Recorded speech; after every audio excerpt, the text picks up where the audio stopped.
Welcome to the TrustleBridge Capital monthly video series entitled Asking for a Friend. I'm your host, Eric Jefferson, managing partner with TrustleBridge. And for this month's installment, we're going to focus on the debt ceiling.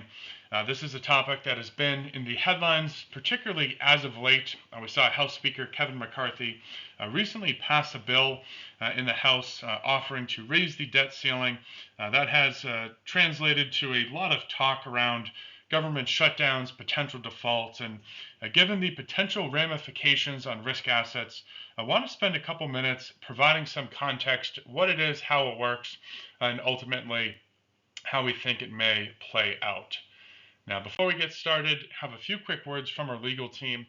With that, we can go ahead, dive right in, and to begin, want to offer a little background.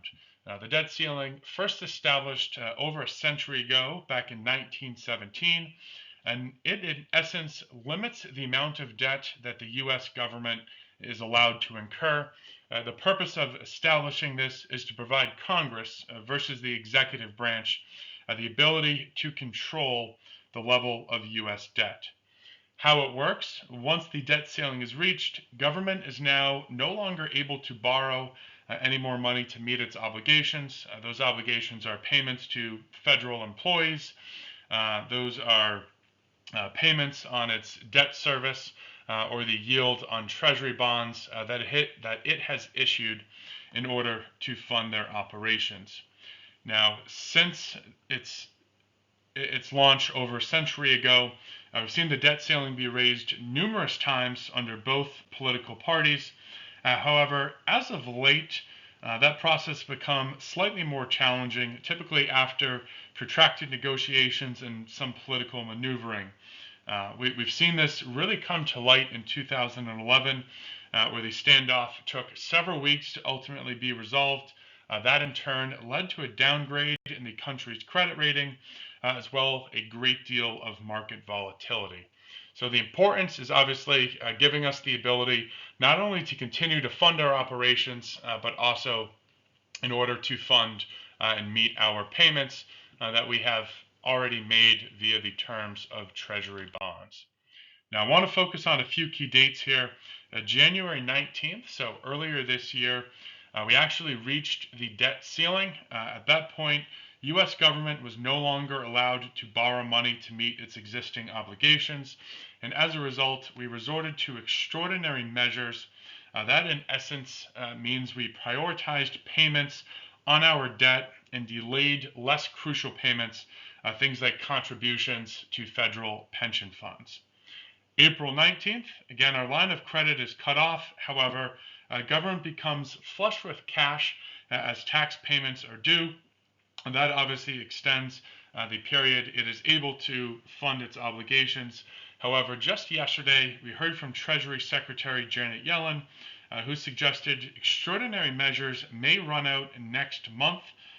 Once that does, Treasury would only be able to fund its obligations through, in all likelihood, this summer, which would then give us until early fall, September, October. It's impossible to know exactly when, where if no deal was in place, the U.S. would ultimately default, not having the capital or cash on hand to meet those next upcoming debt payments.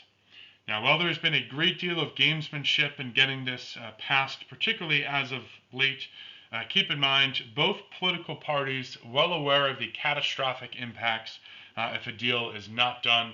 That's why historically, despite the bickering between two sides of the aisle, deals have ultimately been reached. As we saw, though, going back to 2011, if not done in a timely fashion, that certainly has the ability to trigger a great deal of volatility. Now, when we think about current political climate, certainly neither side has a great reputation of working with one another, particularly with a newer Congress having recently come in. Something we'll have to watch very, very closely. Good news, Kevin McCarthy did pass a bill in the House. That was the initial version or negotiation, so to speak. Based on the provisions there, that would likely not pass in the Senate. President Biden has also acknowledged the fact he would not approve that bill. Good news, though, we're seeing leadership from both parties coming together within the next week to continue that conversation. Again, no guarantees based on the timing or how this ultimately plays out. Something we do certainly anticipate being resolved.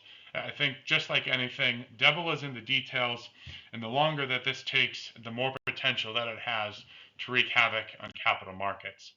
Now, that's all for this month. I want to thank you for taking the time to join us, and as always, please don't ever hesitate, submit any questions for further reviews. Take care.